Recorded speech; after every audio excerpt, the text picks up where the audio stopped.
በጌታ ጸጋ መስከረም 1 ዘፍጥረት 1 ብለን ጀምረን የእግዚአብሔርን ቃል እያነበብንና እያጠናን እዚህ ደርሰናል። እስከ ጳጉሜ 5 ራዕይ 22 ድረስ ነው እየሄድን ያለነው። ዛሬ ደግሞ ትንቢተ ዮናስን ለምናነበው ከምዕራፍ 1 እስከ 4 ድረስ ያለውን አብረን እናንብ። በጌታ በኢየሱስ ስም አነባለሁ። ምዕራፍ 1 የእግዚአብሔር ቃል ወደ አማቴ ልጅ ወደ ዮናስ እንዲህ ሲል መጣ። ተነስተህ ወደዚያች ወደ ታላቂቱ ከተማ ወደ ነነዌ ሂድ፣ ክፋታቸው ወደፊቴ ወጥቷልና በእርሷ ላይ ስበክ።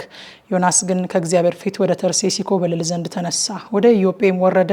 ወደ ተርሴስም የምታልፍ መርከብ አገኘ።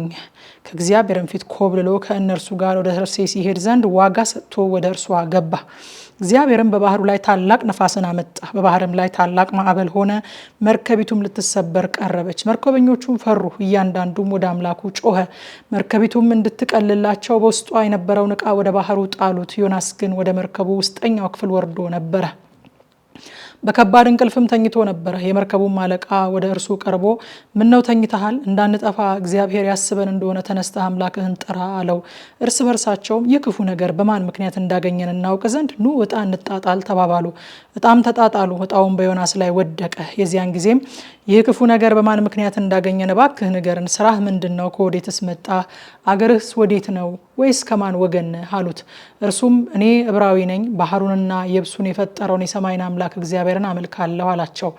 እነዚያም ሰዎች ከእግዚአብሔር ፊት እንደኮበለለ እርሱ ስለነገራቸው አውቀዋልና እጅግ ፈርተው ይህ ያደረግከው ምንድን ነው አሉት። ባህሩም ሞገዱ አጥብቆ ያናውጠው ነበርና ባህሩ ከኛ ዘንድ ጸጥ እንዲል ምን እናደርግብህ አሉት። እርሱም ይህ ታላቅ ማዕበል በእኔ ምክንያት እንዳገኛችሁ አውቃለሁና አንስታችሁ ወደ ባህር ጣሉኝ፣ ባህሩም ጸጥ ይልላችኋል አላቸው። ሰዎቹ ግን ወደ ምድር ሊመለሱ አጥብቀው ቀዘፉ። ዳሩ ግን ባህሩ እጅግ አብዝቶ ይናወጥባቸው ነበርና አልቻሉም። ስለዚህ ወደ እግዚአብሔር ጮኸው አቤቱ እንደወደድክ አድርገሃልና እንለምንሃለን። አቤቱ ስለዚህ ሰው ነፍስ እንዳንጠፋ ንጹሕም ደም በእኛ ላይ እንዳታደርግ እንለምንሃለን አሉ። ዮናስንም ወስደው ወደ ባህሩ ጣሉት። ባህሩም ከመናወጡ ጸጥ አለ። ሰዎችም እግዚአብሔርን እጅግ ፈሩ፣ ለእግዚአብሔርም መስዋዕት አቀረቡ፣ ስዕለትንም ተሳሉ። ምዕራፍ 2 እግዚአብሔርም ዮናስን የሚወጥ ታላቅ አሳ አሰናዳ። ዮናስም 3 ቀንና 3 ሌሊት በአሳው ሆድ ውስጥ ነበረ። ዮናስም በአሳው ሆድ ውስጥ ሆኖ ወደ አምላኩ ወደ እግዚአብሔር ጸለየ፣ እንዲህም አለ። በመከራዬ ሳለሁ ወደ አምላኬ ወደ እግዚአብሔር ጮኽኩ፣ እርሱም ሰማኝ። በሲኦልም ሆድ ውስጥ ሆኜ ጮኽኩ፣ ቃሌንም አዳመጥክ። ወደ ጥልቁም ወደ ባህሩም ውስጥ ጣልከኝ። ፈሳሾችም በዙሪያዬ ነበሩ፣ ማዕበልህና ሞገድህ ሁሉ በላይ አለፉ። እኔም ከዓይን ፊት ተጣልኩ፣ ነገር ግን ወደ ቅዱስ መቅደስህ ደግሞ እመለከታለሁ አልኩ። ውኆችም እስከ ነፍሴ ድረስ ከበቡኝ። ጥልቁ ባህር በዙሪያዬ ነበረ፣ የባህሩ ሳር በራሴ ተጠምጥሞ ነበረ። ወደ ተራሮች መሰረት ወረድኩ፣ በምድርና በመወርወሪያዎቿ ለዘላለም ተዘጋው። አንተ ግን አቤቱ አምላኬ ሕይወቴን ከጉድጓዱ አወጣ። ነፍሴ በዛለችብኝ ጊዜ እግዚአብሔርን አሰብኩ። ጸሎቴም ወደ አንተ ወደ ቅዱሱ መቅደስ ገባች። ከንቱነትንና ሐሰትን የሚጠብቁ ምሕረታቸውን ትተዋል። እኔ ግን በምስጋና ቃል እሰዋልሃለሁ፣ የተሳልኩትንም እከፍላለሁ። ደህንነት ከእግዚአብሔር ዘንድ ነው። እግዚአብሔር አሳውን አዘዘው፣ እርሱም ዮናስን በየብስ ላይ ተፋው። ምዕራፍ 3 የእግዚአብሔር ቃል ሁለተኛ ወደ ዮናስ እንዲህ ሲል መጣ።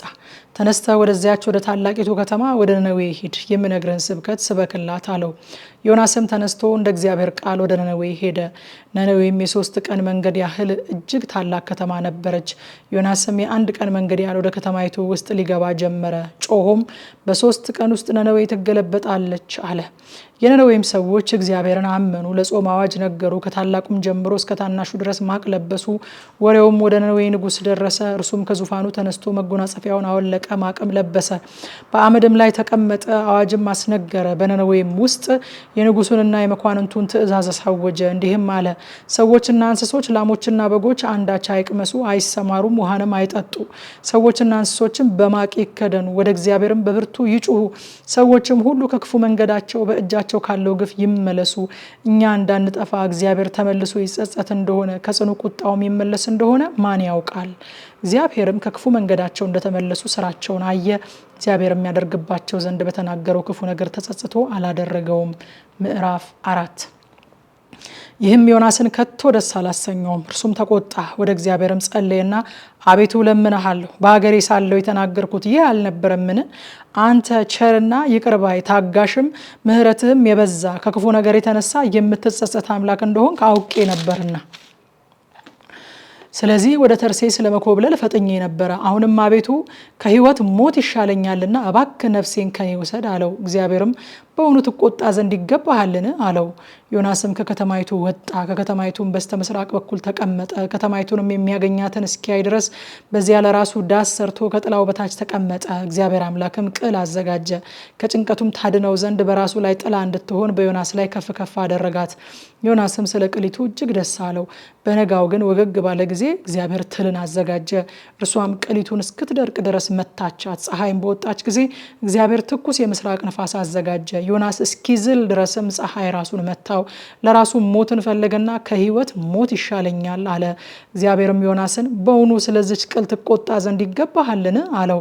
እርሱም እስከ ሞት ድረስ እቆጣ ዘንድ ይገባኛል አለ። እግዚአብሔርም አንተ ትበቅል ዘንድ ላልደከምክባት ላላሳደግካትም በአንድ ሌሊት ለበቀለች በአንድ ሌሊትም ለደረቀች ቅል አዝነሃል።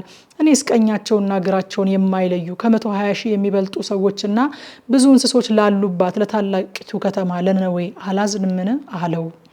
ማታ 3 ሰዓት በኢትዮጵያ ሰዓት አቆጣጠር ሁልጊዜ እንደምናደርገው የእግዚአብሔርን ቃል በጥልቀት እናጠናለን። ኑ በቲክቶክ እና ቴሌግራም ቻናላችን የቀጥታ ስርጭት አብረን እናጥና።